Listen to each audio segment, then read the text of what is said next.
From University of Dhaka have gathered in a powerful protest against the Palestine genocide, a term that has been reverberated worldwide as the Palestinian people continue to face systematic oppression. আসলে আপনারা জানেন যে বর্বরচিত হামলা মানে এই ধরনের হামলা আমরা গত শতাব্দীতে আসলে দেখিনি। As the global community watches, silence from the many powerful nations, particularly in the Muslim countries, has been deafening. While protests in cities worldwide demand justice for Palestine, the lack of a unified and forceful response from Muslim majority countries raises critical questions about international solidarity and the role of political alliances in shaping the course of history. আমরা পারতেছি না, আমরা নিজের অবস্থান থেকে আরব বিশ্বের মতো বড় দেশগুলো যেখানে চুপচাপ আছে। এমন একটা পরিস্থিতিতে আমি মনে করি না যে ইসরায়েল শান্তিপূর্ণভাবে কোনো কথা শুনবে।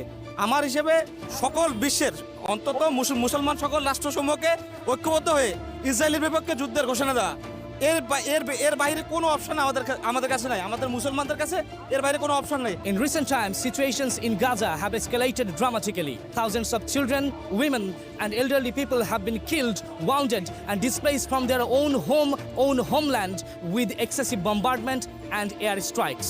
অন্যান্য বিশ্ব মুসলিম তারা নিশ্চুপ এবং নীরব ভূমিকা পালন করছে। আসলে এটা মুসলিম হিসেবে আমাদের জন্য অত্যন্ত দুঃখজনক একটা বিষয়।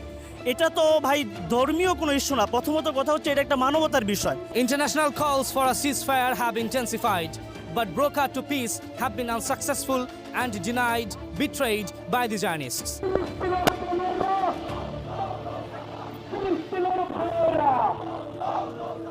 Dear world, please do not stop raising your voice. Come up and join the march. Let not humanity die. Free, free.